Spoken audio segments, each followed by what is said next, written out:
नमस्कार साथियों, स्वागत करता हूं आप सभी का सारथी एकेडमी के इस YouTube चैनल पे, सारथी एकेडमी के इस डिजिटल प्लेटफॉर्म पे। साथियों, हम लोग करंट अफेयर्स पर चर्चा कर रहे थे, हम लोग पढ़ रहे थे साथियों जनवरी माह का करंट अफेयर्स। आज से हम लोग साथियों शुरुआत करेंगे राष्ट्रीय समसामयिकी की। राष्ट्रीय समसामयिकी आज से हम लोग पढ़ने वाले हैं। अगर आपने अंतर्राष्ट्रीय समसामयिकी वाली पहली क्लास नहीं देखी हो तो उसे आप देख सकते हैं, जिसमें अंतर्राष्ट्रीय घटनाएं जो थी जनवरी माह की वो मैं सारी की सारी पढ़ा चुका हूं साथियों। तो इसी के साथ हम शुरुआत करते हैं राष्ट्रीय समसामयिकी की कि जनवरी में क्या क्या राष्ट्रीय घटनाएं जो है वो घटित हो रही थी। राष्ट्रीय समसामयिकी साथियों, पहली ही चीज क्या आ गई हमारे साथ में कि प्रथम जिला सुशासन सूचकांक जारी कर दिया गया। साथियों, इस पर आप 5 स्टार डाल दीजिए क्योंकि ये बड़ा ही महत्वपूर्ण प्रश्न बन जाता है यहां से, क्योंकि जो चीज प्रथम बार होती है वो बहुत ही ज्यादा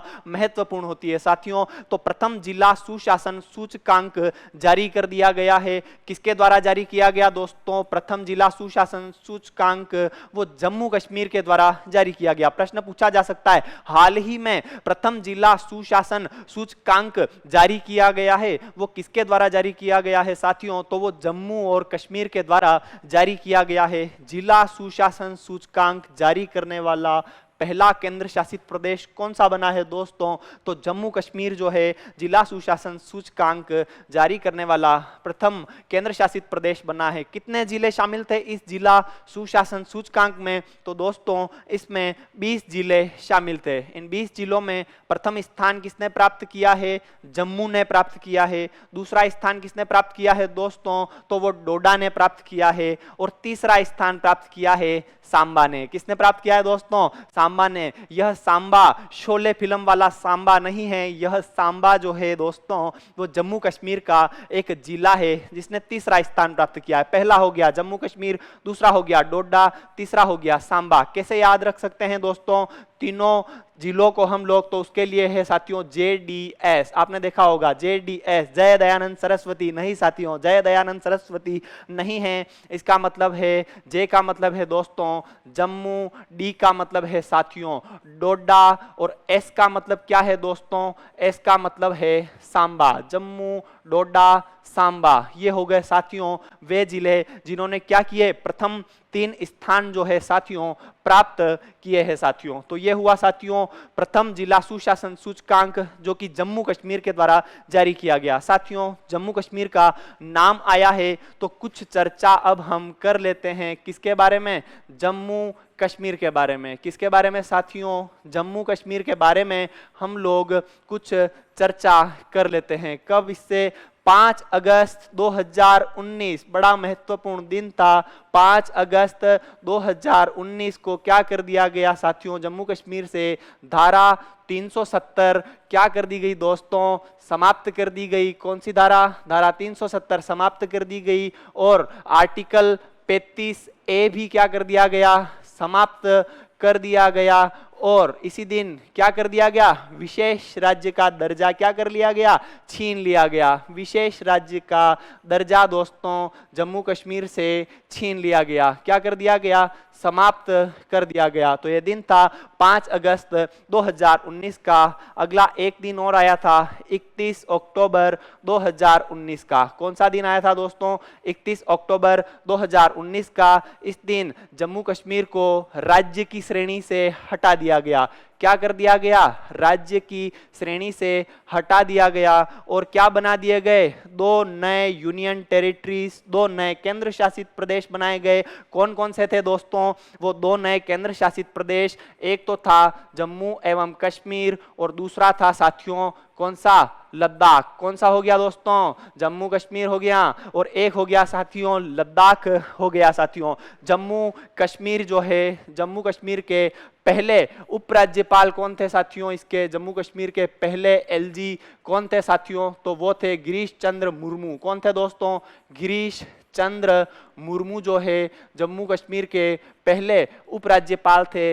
वर्तमान में यहाँ के एलजी कौन है दोस्तों? तो वर्तमान में एलजी है यहाँ के मनोज सिन्हा। कौन है दोस्तों वर्तमान में यहाँ के उपराज्यपाल जम्मू कश्मीर के? मनोज सिन्हा जो है दोस्तों वो यहाँ के वर्तमान में उपराज्यपाल है। बात करें अगर लद्दाख की तो कितने जिले हैं लद्दाख में? 2 ही जिले हैं। कितने जिले हैं दोस्तों लद्दाख में? 2 जिले हैं। कौन कौन से हैं वे 2 जिले? लेह व कारगिल। कौन कौन से जिले हैं लद्दाख में? लेह और कारगिल 2 जिले हैं। और लेह जो है वो लद्दाख की राजधानी है दोस्तों। कौन सी है राजधानी? लेह।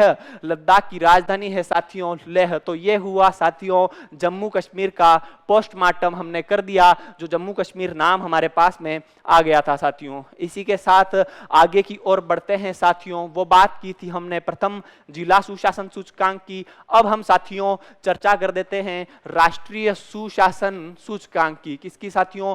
राष्ट्रीय सुशासन सूचकांक की चर्चा करते हैं। 2 समूहों में जारी किया गया। एक समूह ए था और एक समूह था साथियों बी समूह था।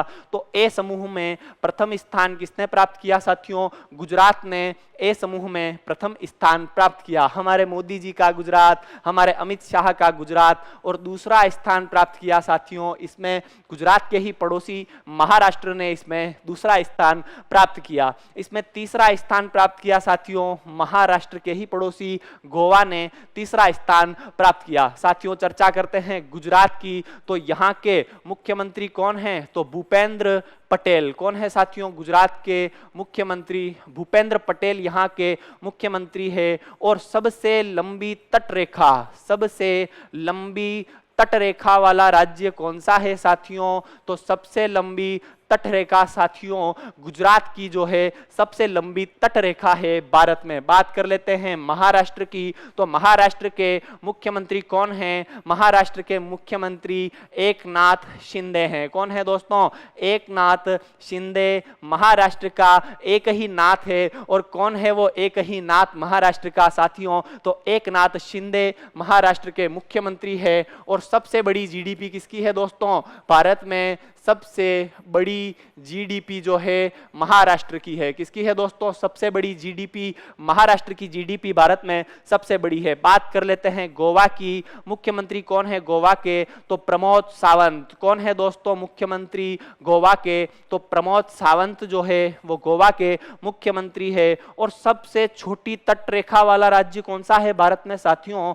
सबसे छोटी तटरेखा जो है दोस्तों वो हमारे गोवा की तटरेखा जो है वो सबसे छोटी तटरेखा है। तो साथियों ये हुई चर्चा ए समूह के बारे में। अब चर्चा करते हैं बी समूह पर। तो बी समूह में प्रथम स्थान जो है वो प्राप्त किया है मध्य प्रदेश में। कौन सा मध्य प्रदेश? मामा का मध्य प्रदेश।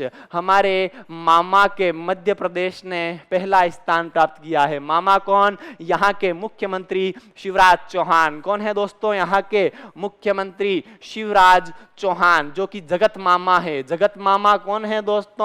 शिवराज चौहान। कौन है ये दोस्तों? शिवराज चौहान जगत मामा है। जगत मामा, पूरी दुनिया इन्हें मामा के नाम से कह जानती है और ये लोगों को मामा बना देते हैं दोस्तों। दूसरा स्थान किसने प्राप्त किया है समूह बी में? ये बड़ा महत्वपूर्ण हो गया है दोस्तों कि समूह बी में हमारे प्यारे आपनों राजस्थान ने क्या किया है दोस्तों? दूसरा स्थान इसमें प्राप्त किया है। पूछा जा सकता है राष्ट्रीय सुशासन सूचकांक में भारत को राजस्थान कौन सी श्रेणी में रहा? बी श्रेणी में रहा। और बी श्रेणी में भी राजस्थान ने कौन सा स्थान प्राप्त किया दोस्तों? तो राजस्थान ने दूसरा स्थान प्राप्त किया। मुख्यमंत्री है यहाँ के हमारे अशोक गहलोत। कौन से गहलोत दोस्तों? अशोक गहलोत यहाँ के मुख्यमंत्री है जो न जाने कब तक मुख्यमंत्री रहने वाले हैं साथियों। तो ये हुई मेरे दोस्तों राष्ट्रीय सुशासन सूचकांक के बारे में चर्चा जो हम लोगों ने की। इसी के साथ हम लोग आगे बढ़ते हैं दोस्तों। क्या थी एक और खबर? देश ने मनाया 73वां गणतंत्र दिवस। कौन सा गणतंत्र दिवस मनाया मेरे दोस्तों? तो देश ने 73वां गणतंत्र दिवस जो है वो मना लिया है। कब मनाया दोस्तों? 26 जनवरी 2022 को देश ने 73वां गणतंत्र दिवस मनाया। क्यों? क्योंकि इसी दिन ये बड़ी उपलब्धि थी। 26 जनवरी 1950 के दिन क्या किया गया दोस्तों? भारत के संविधान को लागू किया गया। क्या किया गया? संविधान को लागू किया गया और भारत एक गणतंत्र बन गया। इसलिए 26 जनवरी को इस बार 73वां गणतंत्र दिवस मना दिया गया।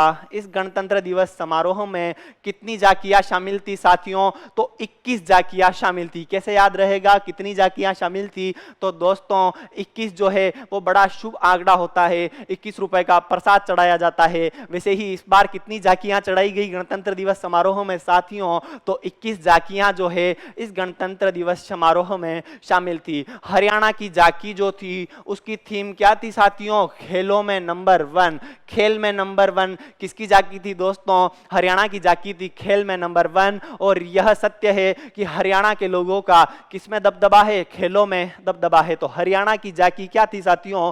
खेलों में नंबर 1।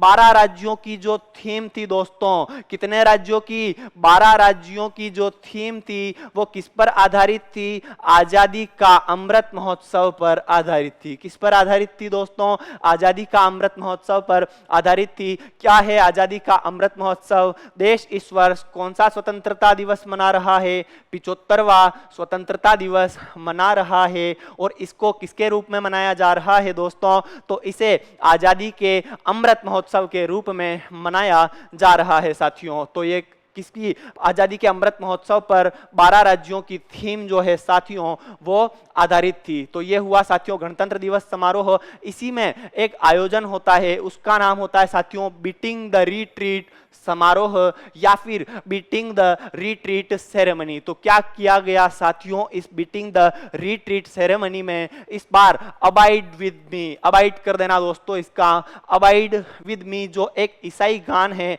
ईसाई धुन है, उसको क्या कर दिया गया साथियों? अबाइड विद मी को हटा दिया गया। क्यों हटा दिया? क्योंकि अंग्रेज चले गए, लेकिन अंग्रेजों की निशानी छोड़ के चले गए। बीटिंग द रिट्रीट समारोह जो होता था उसमें अबाइड विद मी धुन बजाई जाती थी और ये धुन जो थी साथियों अंग्रेजी धुन थी। इस बार क्या कर दिया गया? उसको हटा दिया गया।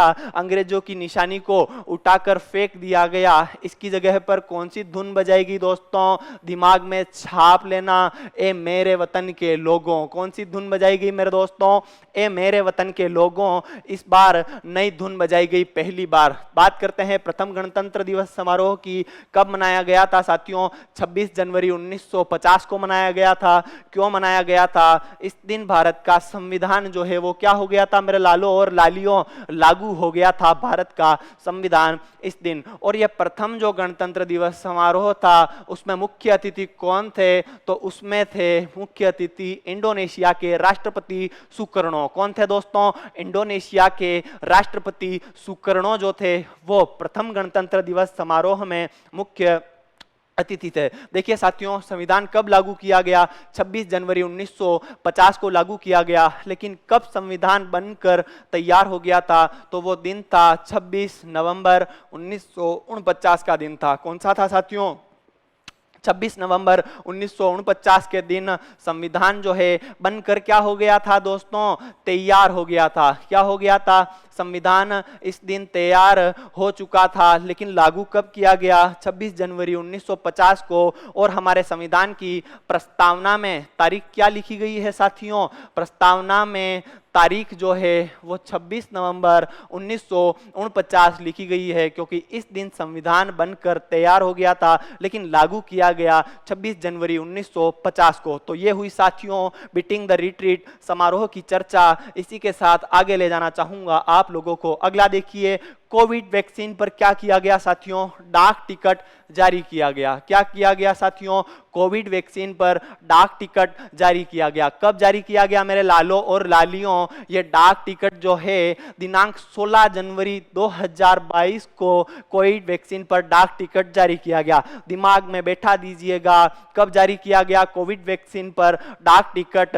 तो वो 16 जनवरी 2022 के दिन जारी किया गया। क्यों जारी किया गया? क्या विशेषता उस दिन? तो भारत का जो टीकाकरण कार्यक्रम है उसकी पहली वर्षगांठ वर्षगांठ थी। कैसे थी पहली वर्षगांठ? क्योंकि 16 जनवरी 2021 का जो दिन था, 16 जनवरी 2021, इस दिन क्या हो गया था साथियों? भारत का टीकाकरण कार्यक्रम जो है वो शुरू हो गया था। कौन सा कार्यक्रम शुरू हो गया था? कोविड टीकाकरण कार्यक्रम जो है वो शुरू हो गया था। 16 जनवरी 2021 के दिन भारत का कोविड टीकाकरण कार्यक्रम जो है वो शुरू हो गया था। बात आई है साथियों टीकाकरण की, तो भारत में कौन कौन से टीके लगाए गए साथियों? तो भारत में मुख्य रूप से 2 टीके लगाए गए। कौन कौन से टीके लगाए गए? एक तो लगाया गया दोस्तों कोवैक्सीन। कौन सा लगाया गया साथियों? कोवैक्सीन। और एक कौन सा लगाया गया मेरे लालों? तो वो लगाया गया कोविशील्ड। कौन सा लगाया गया दोस्तों? एक लगाया गया कोवैक्सीन और एक लगाया गया कोविशील्ड। ये 2 टीके लगाए गए। कोवैक्सीन क्या थी साथियों? स्वदेशी वैक्सीन थी। कैसी वैक्सीन थी साथियों? कोवैक्सीन स्वदेशी वैक्सीन थी। इसका निर्माण किसने किया था? भारत बायोटेक ने इसका निर्माण किया था। किसने किया था लालों और लालियों? भारत बायोटेक ने इसका निर्माण किया था। लेकिन कोविशील्ड का निर्माण किसने किया था साथियों? कोविशील्ड का निर्माण किया था ऑक्सफोर्ड यूनिवर्सिटी ने। किसने किया था दोस्तों? ऑक्सफोर्ड यूनिवर्सिटी ने कोविड वैक्सीन कोविशील्ड का निर्माण किया गया था। कोवैक्सीन थी स्वदेशी और कोविशील्ड क्या थी साथियों? विदेशी वैक्सीन थी। तो ये होगी साथियों कोविड वैक्सीन पर डाक टिकट जारी कर दिया गया।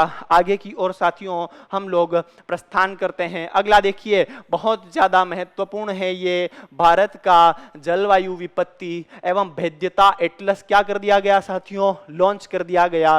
भारत का जलवायु विपत्ति एवं भेद्यता एटलस। पहला प्रश्न क्या पूछा जा सकता है कि भारत के ये जो जलवायु विपत्ति एवं भेद्यता एटलस का विकास किसके द्वारा किया गया साथियों? तो ये विकास जो है वो किया गया था भारत मौसम विज्ञान विभाग के द्वारा। किसके द्वारा किया गया? खोपड़ी में बैठा लीजिएगा। भारत मौसम विज्ञान विभाग के द्वारा इसका विकास जो है वो किया गया था। इंडिया मेटरोलॉजिकल डिपार्टमेंट के द्वारा। कहां पर स्थित है ये भारत मौसम विज्ञान विभाग या फिर इंडिया मेटरोलॉजिकल डिपार्टमेंट? कहां स्थित है दोस्तों? तो ये पुणे में स्थित है। कहां स्थित है दोस्तों? पुणे में भारत मौसम विज्ञान विभाग जो है वो स्थित है। क्यों आवश्यकता है इस जलवायु विपत्ति एवं भेद्यता एटलस की? तो इसकी आवश्यकता है दोस्तों आपदा प्रबंधन के लिए। क्यों आवश्यकता है? आपदा प्रबंधन के लिए। इससे क्या किया जाएगा? डिजास्टर मैनेजमेंट जो है वो आसानी से किया जा सकेगा। डिजास्टर मैनेजमेंट जो है साथियों अच्छे से किया जाएगा। अगला देखिए महत्वपूर्ण क्या है? इंडिया मेट्रोलॉजिकल डिपार्टमेंट के वैज्ञानिकों ने 12 मौसम की घटनाओं के आधार पर प्रश्न पूछ ले कि ये जो एटलस लॉन्च किया गया है उसमें कितनी मौसम की घटनाओं को शामिल किया गया है? तो दोस्तों इसमें 12 चरम मौसम की घटनाएं शामिल की गई है। जैसे कौन से हो गए साथियों? बाढ़ हो गया, सूखा हो गया, चक्रवात हो गया। ऐसी 12 मौसम की घटनाओं को इसमें शामिल किया गया और इन 12 चरम मौसम की घटनाओं के आधार पर भारत के जलवायु विपत्ति एवं भेद्यता एटलस को क्या कर दिया गया था साथियों? तैयार कर दिया गया था। तो ये हुई साथियों भारत के जलवायु विपत्ति एवं भेद्यता एटलस की बात हो गई। इसी के साथ साथियों आगे की ओर हम लोग बढ़ते हैं। अगला देख लीजिए बहुत ही ज्यादा महत्वपूर्ण, चुनाव प्रत्याशियों की व्यय सीमा में वृद्धि कर दी गई है। किसके द्वारा की गई है साथियों? निर्वाचन आयोग के द्वारा की गई है। साथियों महंगाई बड़ी बढ़ चुकी है। 400 रुपए का सिलेंडर 1000 रुपए का हो चुका है। 10 रुपए का पोहा 20 रुपए का हो चुका है। तो क्यों चुनाव प्रत्याशियों को भी तो अब चुनाव लड़ने के लिए ज्यादा खर्चा करना पड़ेगा। इसीलिए क्या कर दिया गया? निर्वाचन आयोग ने क्या कर दिया गया? इन चुनाव जो प्रत्याशी होते हैं उनकी व्यय सीमा में वृद्धि कर दी है कि आप लोग अब थोड़ा ज्यादा पैसा क्या कर सकते हैं दोस्तों? खर्च कर सकते हैं। संसदीय क्षेत्रों में कितनी वृद्धि की? मतलब संसद के चुनाव में सांसद बड़े राज्यों में कितना कर दिया गया? 70 से बढ़ाकर 95 लाख कर दिया गया। कितना कर दिया गया साथियों? 70 से बढ़ाकर 95 लाख कर दिया गया। पहले सांसद का अगर आप चुनाव लड़ते थे तो आप 70 लाख रुपए खर्च कर सकते थे, 70 लाख खर्च कर सकते थे। अब आप कितना खर्च कर सकते हैं? 95 लाख रुपए खर्च कर सकते हैं। संसद के चुनाव में कितना किया? बड़े राज्यों में 70 से बढ़ाकर 95 लाख कर दिया गया और छोटे राज्यों में कितना किया गया साथियों? 54 से बढ़ाकर 75 लाख कर दिया गया। पहले छोटे राज्यों में सांसद के चुनाव में 54 लाख रुपए आप साथियों खर्च कर सकते थे, अब कितना कर सकते हैं? 75 लाख रुपए आप खर्च कर सकते हैं। विधानसभा क्षेत्रों की बात कर ले साथियों, तो विधायक का चुनाव लड़ने के लिए बड़े राज्यों में कितना किया गया? बड़े राज्यों में 28 लाख से बढ़ाकर कितना किया दोस्तों? 40 लाख कर दिया गया। पहले आप लोग विधायक के चुनाव में बड़े राज्यों में 28 लाख रुपए खर्च कर सकते थे, अब कितने कर सकते हैं? 40 लाख रुपए आप लोग साथियों खर्च कर सकते हैं। छोटे राज्यों में कितना कर दिया गया? 20 से बढ़ाकर 28 लाख कर दिया गया। छोटे राज्यों में पहले आप विधायक के चुनाव में 20 लाख खर्च कर सकते थे, अब कितना कर सकते हैं साथियों? 28 लाख रुपए खर्च कर सकते हैं। साथियों चर्चा कर लेते हैं निर्वाचन आयोग की, और जो शब्द आए हैं, एक आया है इसमें साथियों संसद यानी कि सांसद का चुनाव आया है, और एक आया है विधानसभा। इसके बारे में थोड़ी सी चर्चा हम लोग साथियों कर लेते हैं, क्योंकि स्टैटिक जीके कहां से पूछा जाता है दोस्तों? करंट से रिलेटेड करके ही स्टैटिक जीके पूछा जाता है साथियों। तो चर्चा कर लेते हैं हम, किसकी चर्चा कर लेते हैं साथियों? हम लोग चर्चा कर लेते हैं संसद के बारे में। किसके बारे में चर्चा कर लेते हैं साथियों? संसद के बारे में। संसद क्या है दोस्तों? बड़ी सरल है। क्या है संसद? बड़ी सरल है। क्या है संसद? बड़ी सरल है। संसद के कितने अंग होते हैं साथियों? संसद के 3 अंग होते हैं। कितने अंग होते हैं साथियों? संसद के 3 अंग होते हैं। स का मतलब हो गया साथियों संसद हो गया, इस र का मतलब हो गया दोस्तों राज्यसभा हो गया, और इसका मतलब क्या होता है? राष्ट्रपति भी होता है। क्या होता है दोस्तों? राष्ट्रपति भी होता है। और इस ल का मतलब हो गया लोकसभा। संसद के कितने अंग हो गए मेरे लालों और लालियों? तो 3 अंग हो गए। कौन कौन से हो गए? राज्यसभा, राष्ट्रपति और लोकसभा। संसद का उल्लेख संविधान के कौन से अनुच्छेद में है? आर्टिकल 79 में संसद का उल्लेख है। अपने दिमाग की खोपड़ी में डाल दीजिए कि संसद कहां से निकली है? आर्टिकल 79 से निकली है। राज्यसभा का उल्लेख संविधान के अनुच्छेद 80 में है, और राष्ट्रपति लोकसभा का उल्लेख संविधान के अनुच्छेद 81 में है, और राष्ट्रपति भी संविधान संसद का एक अंग है, और इसका उल्लेख जो है दोस्तों संविधान के अनुच्छेद 52 में है। ये हुई साथियों किसकी बात? संसद की बात। 3 अंग हो गए संसद के। राजस्थान की बात कर लेते हैं। किसकी बात कर लेते हैं? लालो और लालियों, राजस्थान की बात कर लेते हैं। राजस्थान में लोकसभा की कितनी सीटें हैं? तो राजस्थान में लोकसभा की 25 सीटें हैं। कितनी है दोस्तों?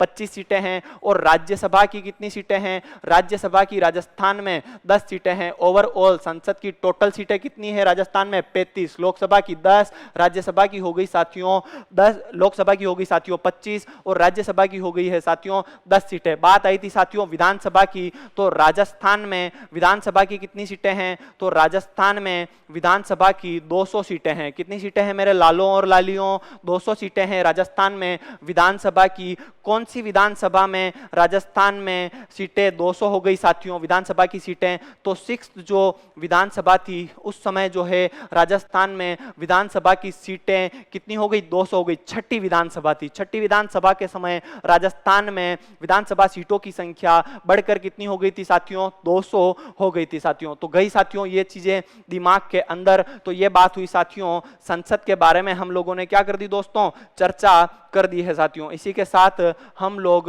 आगे चल लेते हैं। किस पर चल लेते हैं साथियों? हम लोग आगे की ओर प्रस्थान कर लेते हैं। अगला देख लीजिए, अमर जवान ज्योति का राष्ट्रीय समर स्मारक की ज्योति में विलय कर दिया गया। क्या कर दिया गया दोस्तों? अमर जवान ज्योति का राष्ट्रीय समर स्मारक की ज्योति में क्या कर दिया गया मेरे लालों और लालियों? विलय कर दिया गया। क्या है ये अमर जवान ज्योति? तो साथियों इंडिया गेट पर है। कहां पर है अमर जवान ज्योति दोस्तों? ये जो है वो इंडिया गेट पर है। इस पर डाल दीजिएगा साथियों 5 स्टार। इस पर लिख दीजिएगा सूतली बम, क्योंकि ये परीक्षा में फटने की प्रबल संभावना है। बड़ा ज्यादा चर्चित रहा था। अमर जवान ज्योति साथियों कहां पर है मेरे दोस्तों? तो अमर जवान ज्योति है दोस्तों इंडिया गेट पर। कितने वर्षों से जल रही थी? 50 वर्षों से लगातार जल रही थी। 1971 का जो भारत पाकिस्तान युद्ध हुआ था उस समय इसको बना दिया गया था, और तब से लेकर अब तक लगातार 50 वर्षों से जल रही थी अमर जवान ज्योति अभी तक जो है लगातार जल रही थी। निर्माण कब हुआ? तो 1971 के युद्ध में मारे गए सैनिकों के लिए इस अमर जवान ज्योति का क्या कर दिया गया साथियों? निर्माण कर दिया गया। लेकिन क्या विशेष था कि इस अमर जवान ज्योति पर किसी भी सैनिक का नाम उत्कीर्ण नहीं था, किसी भी सैनिक का साथियों नाम नहीं लिखा गया था इस अमर जवान ज्योति पर। लेकिन क्या कर दिया गया साथियों? बाद में राष्ट्रीय समर स्मारक में किसका विलय किया गया? अमर जवान ज्योति का विलय कर दिया गया। किसमें किया? राष्ट्रीय समर स्मारक की जो ज्योति है उसमें विलय कर दिया गया। बात कर लेते हैं दोस्तों राष्ट्रीय समर स्मारक की,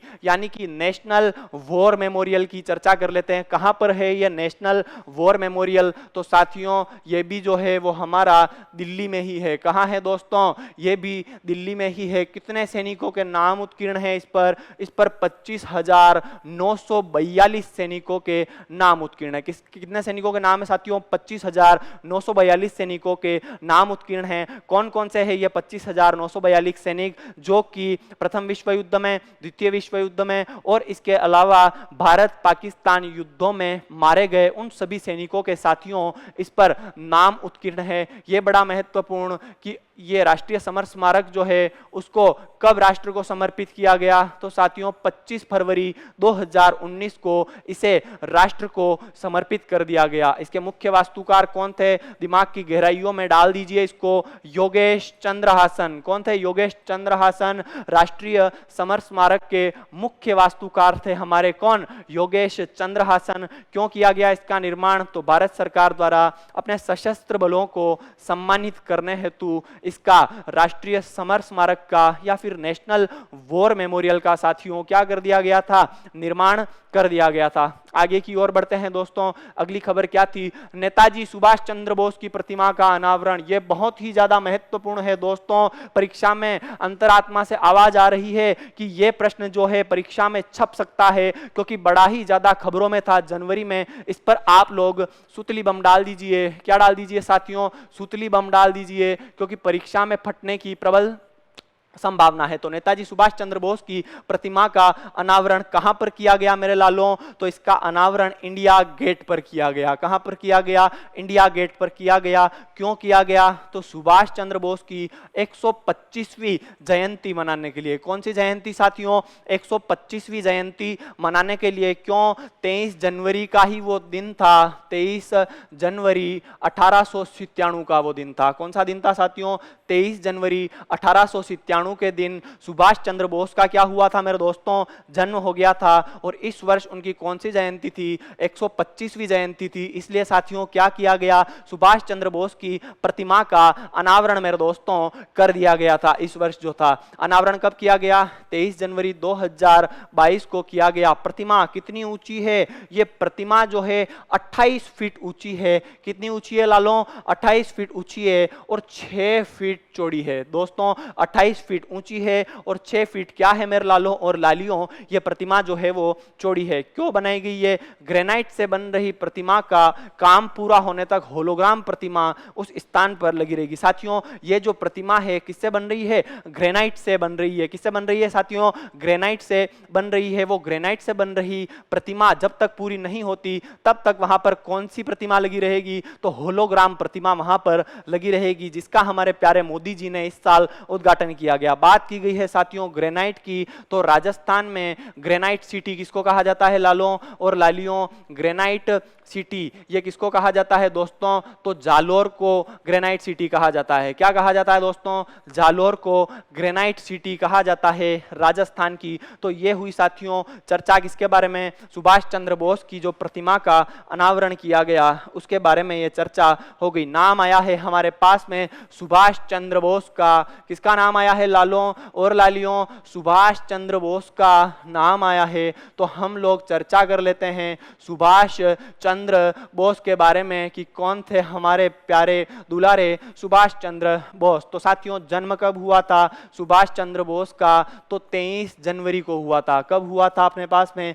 23 जनवरी 1897 के दिन सुभाष चंद्र बोस का जन्म हुआ था। कहां पर जिनका जन्म हुआ था दोस्तों? तो कोलकाता में इनका जन्म जन्म हुआ था। कहाँ हुआ था लालों? कोलकाता में इनका जन्म हुआ था। क्योंकि इनका जन्म हुआ था 23 जनवरी को, इसीलिए इस 23 जनवरी को क्या मनाया जाता है मेरे दोस्तों? पराक्रम दिवस। क्या मनाया जाता है लालों और लालियों? पराक्रम दिवस कब मनाया जाता है? दिमाग में छाप लीजिएगा, 23 जनवरी के दिन क्या मनाया जाता है? पराक्रम दिवस जो है वो मनाया जाता है, क्योंकि इस दिन सुभाष चंद्र बोस का जन्म हुआ था। जन्म हुआ था कोलकाता में। कौन थे ये सुभाष चंद्र बोस? एक ICS अधिकारी थे। कौन थे? इंडियन सिविल सर्विसेज के अधिकारी थे। लेकिन अंग्रेजों से लड़ने के लिए इन्होंने अपनी नौकरी को त्याग दिया और आजादी के राष्ट्रीय आंदोलन से जुड़ गए थे। दोस्तों कौन? हमारे नेताजी सुभाष चंद्र बोस जो है वो जुड़ गए थे। राजनीतिक दल फॉरवर्ड ब्लॉक, किसका गठन किया था इन्होंने? Forward block. प्रश्न आ जाता है इतिहास में, फॉरवर्ड ब्लॉक नामक राजनीतिक दल का गठन किसने किया था? सुभाष चंद्र बोस ने किया था। और नारा कौन सा दिया था इन्होंने? तुम मुझे खून दो, मैं तुम्हें आजादी दूंगा। कौन सा नारा दिया था साथियों सुभाष चंद्र बोस ने? तुम मुझे खून दो, मैं तुम्हें क्या दूंगा? आजादी दूंगा। तुम मुझे खून दो, मैं तुम्हें आजादी दूंगा। क्या दूंगा साथियों? आजादी दूंगा। यह नारा किसने दिया था? सुभाष चंद्र बोस ने दिया था। आज मैं आप लोगों को एक नारा और देता हूं, तुम मुझे समय दो, तुम मुझे विश्वास दो, मैं तुम्हें करंट दूंगा साथियों, और इतना अच्छा कंटेंट दूंगा कि आप लोग याद रखोगे कि क्या कंटेंट दिया गया है। सारे के सारे प्रश्न जो है वो इसी में से आ गए हैं साथियों। तो सुभाष चंद्र बोस ने नारा दिया था, तुम मुझे खून दो, मैं तुम्हें आजादी दूंगा। इसके अलावा दिल्ली चलो, कौन सा नारा दिया था साथियों? दिल्ली चलो का नारा किसने दिया था? वो भी सुभाष चंद्र बोस ने ही दिया था। महात्मा गांधी को राष्ट्रपिता की उपाधि, महात्मा गांधी को राष्ट्रपिता किसने कहा था? तो महात्मा गांधी को राष्ट्रपिता किसने कहा था दोस्तों? सुभाष चंद्र बोस ने ही महात्मा गांधी को क्या कह दिया था साथियों? राष्ट्रपिता कह दिया था। और फॉरवर्ड ब्लॉक का गठन किया था कांग्रेस के हरिपुरा अधिवेशन की। किसकी अध्यक्षता की थी? हरिपुरा व त्रिपुरी अधिवेशन। कौन कौन से अधिवेशन हो गए लालों और लालों? ये हो गए हरिपुरा और त्रिपुरी अधिवेशन जो थे उनकी अध्यक्षता किसने की थी दोस्तों? हरिपुरा और त्रिपुरी अधिवेशन की अध्यक्षता की थी हमारे नेताजी सुभाष चंद्र बोस ने। हरिपुरा और त्रिपुरी अधिवेशन की अध्यक्षता कर दी थी। तो साथियों ये हुई चर्चा सुभाष चंद्र बोस के बारे में। क्योंकि ये नाम आया तो हमें इनके जीके के बारे में साथियों क्या करना था? जानना था। इसी के साथ एक और चीज थी, सुभाष चंद्र बोस आपदा प्रबंधन पुरस्कार। कौन सा पुरस्कार मेरे दोस्तों? सुभाष चंद्र बोस आपदा प्रबंधन पुरस्कार। बड़ा ही ज्यादा महत्वपूर्ण है, इस पर आप लोग लिख लीजिए मुर्गा छाप। क्या लिख लीजिए दोस्तों? मुर्गा छाप का इस पर टेक लगा दीजिए, क्योंकि ये परीक्षा में पूछा जा सकता है कि इस वर्ष का सुभाष चंद्र बोस आपदा प्रबंधन पुरस्कार किसको दिया गया। परीक्षा में ये फट सकता है। तो कब हुई थी सुभाष चंद्र बोस आपदा प्रबंधन पुरस्कारों की शुरुआत? तो वर्ष 2019 जो था उस समय क्या किया गया? सुभाष चंद्र बोस आपदा प्रबंधन पुरस्कारों की क्या कर दी गई मेरे लालों?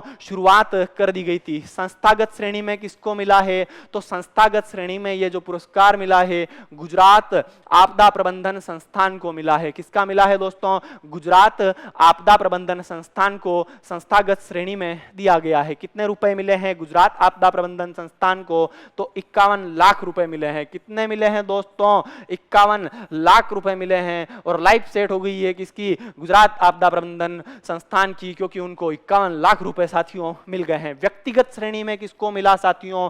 तो वो मिला है प्रोफेसर विनोद शर्मा को। किसको मिला है दोस्तों व्यक्तिगत श्रेणी में? तो वो मिला है प्रोफेसर विनोद शर्मा को। कितने रुपए मिल गए हैं प्रोफेसर विनोद शर्मा को? तो इनको मिले हैं दोस्तों 5 लाख रुपए। कितने मिले हैं मेरे लालों? 5 लाख रुपए किसको मिला है साथियों? विनोद शर्मा को। इसको मिला है 5 लाख रुपए और गुजरात आपदा प्रबंधन संस्थान को मिले हैं 51 लाख रुपए दोस्तों मिले हैं। तो ये बात हुई मेरे दोस्तों सुभाष चंद्र बोस आपदा प्रबंधन पुरस्कार 2022 की हम लोगों ने चर्चा कर ली है। और सुभाष चंद्र बोस के बारे में हमने बहुत सारी महत्वपूर्ण जानकारियां प्राप्त कर ली है, क्योंकि सुभाष चंद्र बोस का नाम आया था। साथियों एक चीज का विश्वास मानिए, जिस किसी भी शख्स का या फिर जिस किसी भी चीज का नाम आएगा उसका यहाँ पर पोस्टमार्टम किया जाएगा, उसका यहाँ पर 360 डिग्री एनालिसिस किया जाएगा। क्योंकि साथियों परीक्षाओं में जो करंट अफेयर्स के साथ में जीके पूछा जाता है वो जीके कहीं ना कहीं करंट अफेयर्स से रिलेट करके या फिर कहीं ना कहीं करंट अफेयर से जोड़ के पूछा जाता है, चाहे वो प्रत्यक्ष रूप से पूछे चाहे वो अप्रत्यक्ष रूप से पूछे। साथियों इसी के साथ में आगे बढ़ना चाहूंगा अपने साथ में कि नीट 3.0 लॉन्च कर दिया गया। क्या लॉन्च कर दिया गया मेरे दोस्तों? नीट 3.0 लॉन्च कर दिया गया। परीक्षा में पूछ सकता है नीट का पूरा नाम क्या है, तो national educational alliance for technology. क्या नाम है दोस्तों नीट का पूरा? National educational alliance for technology NEAT 3.0 launch किया गया है। साथियों बात किसकी हो रही है यहाँ पर? टेक्नोलॉजी की। किसकी बात हो रही है? टेक्नोलॉजी की बात हो रही है। तो ये पूछेंगे कि क्यों नीट 3.0 को लॉन्च किया गया साथियों? तो क्यों लॉन्च किया गया? यह युवाओं की रोजगार क्षमता बढ़ाने के लिए एक पहल है। क्या है नीट 3.0? युवाओं की रोजगार क्षमता बढ़ाने के लिए एक पहल है। इसमें युवा जो है उसको किससे जोड़ दिया जाएगा साथियों? टेक्नोलॉजी से जोड़ दिया जाएगा। तो उनकी रोजगार प्राप्त करने की क्षमता क्या हो जाएगी दोस्तों? बढ़ जाएगा। इसलिए क्या किया गया? नीट 3.0 को लॉन्च कर दिया गया। और किसके द्वारा लॉन्च किया गया साथियों? याद करने की आवश्यकता नहीं है, सीधा देखिए एजुकेशनल। क्या आया है शब्द? एजुकेशनल। बात आई है एजुकेशन की, तो किसके द्वारा लॉन्च किया गया है? शिक्षा मंत्रालय के द्वारा। एक लाइन का प्रश्न पूछ सकता है कि नीट 3.0 को किसके द्वारा लॉन्च किया गया? साथियों एजुकेशन देख के कूद पड़ना है। कहां पर कूद पड़ना है? शिक्षा मंत्रालय पर कूद पड़ना है कि इसको शिक्षा मंत्रालय के द्वारा साथियों लॉन्च कर दिया गया है। तो साथियों ये थी चर्चा नीट 3.0 के बारे में। साथियों अगला देख लेते हैं हम लोग, वाटर मेट्रो प्रोजेक्ट वाला पहला शहर कौन सा बना है साथियों? तो वाटर मेट्रो प्रोजेक्ट वाला पहला शहर बना है, उसका नाम है कोच्चि। कौन सा शहर बना है वाटर मेट्रो चलाने वाला भारत का पहला? तो वो शहर है साथियों कोच्चि। बहुत ज्यादा महत्वपूर्ण है। इस प्रश्न पर 5 स्टार डाल दीजिए, इस पर 7 स्टार भी साथियों आप लोग डाल सकते हैं। परीक्षा में छप सकता है कि वाटर मेट्रो परियोजना वाला भारत का पहला शहर कौन सा बना है? कोच्चि बना है। कहां पड़ता है साथियों ये कोच्चि? ये साथियों कोच्चि जो पड़ता है केरल में पड़ता है। कहां पड़ता है लालो और लालियों? ये पड़ता है कोच्चि हमारा केरल में पड़ता है। कोच्चि वाटर मेट्रो परियोजना जो है देश की प्रथम मेट्रो परियोजना है। देश की प्रथम मेट्रो परियोजना है कोच्चि वाटर मेट्रो परियोजना है साथियों। इसका संचालन कौन करेगा दोस्तों? कोच्चि वाटर मेट्रो परियोजना का तो इसका संचालन करेगा कोच्चि मेट्रो रेल लिमिटेड के द्वारा इसका संचालन किया जाएगा। कोच्चि मेट्रो रेल लिमिटेड के द्वारा इसका संचालन किया जाएगा। यह परियोजना कितनी लंबी है दोस्तों? तो यह परियोजना 76 किलोमीटर लंबी है। कितनी लंबी है साथियों? 76 किलोमीटर लंबी है कोच्चि वाटर मेट्रो परियोजना, जो कि कोच्चि और उसके आसपास के कितने द्वीपों को जोड़ती है दोस्तों? 10 द्वीपों को जोड़ती है। कोच्चि के जो आसपास छोटे मोटे द्वीप है ऐसे 10 द्वीपों को जोड़ती है कोच्चि वाटर मेट्रो परियोजना। और ये बहुत ज़्यादा इंपॉर्टेंट है कि इसके लिए सहयोग किसने दिया है? तो इसके लिए सहयोग दिया है जर्मनी ने। पूछा जा सकता है कोच्चि वाटर मेट्रो परियोजना किस पर आधारित है या फिर इसके लिए सहयोग किसने दिया है? सहयोग की बात है साथियों, पैसा किसने दिया है? जर्मनी ने दिया है। मतलब यह परियोजना जो है भारत जर्मन सहयोग पर आधारित है दोस्तों। इसका वित्त पोषण जो किया है साथियों वो किया है KfW ने। किसने किया है दोस्तों? KfW ने। दिमाग में बैठा दीजिएगा, इसके लिए पैसा कौन सी एजेंसी ने दिया है? KfW ने दिया है। और ये KfW जो है साथियों जर्मन फंडिंग एजेंसी है, जर्मनी की एक फंडिंग एजेंसी है जिसने कोच्चि वाटर मेट्रो परियोजना के लिए साथियों क्या दिया है दोस्तों? पैसा दिया है साथियों। तो इसी के साथ साथियों आज की ये राष्ट्रीय समसामयिकी की जो क्लास है वो क्या होती है साथियों? समाप्त होती है। और हमने साथियों क्या देखा? राष्ट्रीय समसामयिकी से जुड़े हुए घटनाएं देखी जो कि जनवरी 2022 में घटित हुई। आगे वाली एक क्लास में भी और राष्ट्रीय समसामयिकी के बारे में घटना घटित हुई है वो हम लोग साथियों देख लेंगे और समाप्त कर दिया जाएगा। किसको? राष्ट्रीय समसामयिकी को। आप लोगों को साथियों ज्यादा से ज्यादा मात्रा में सारथी एकेडमी के YouTube चैनल से जुड़ना है, चैनल को शेयर करना है, चैनल को सब्सक्राइब करना है। और जो चीजें साथियों हम लोग पढ़ रहे हैं वो सारथी एकेडमी के टेलीग्राम चैनल पर आप लोगों को PDF के रूप में मिल जाएगी। टेलीग्राम चैनल का लिंक जो है मेरे दोस्तों आपको डिस्क्रिप्शन में दे दिया जाएगा। इसी के साथ साथियों मैं आपसे विदा लेना चाहूंगा। धन्यवाद।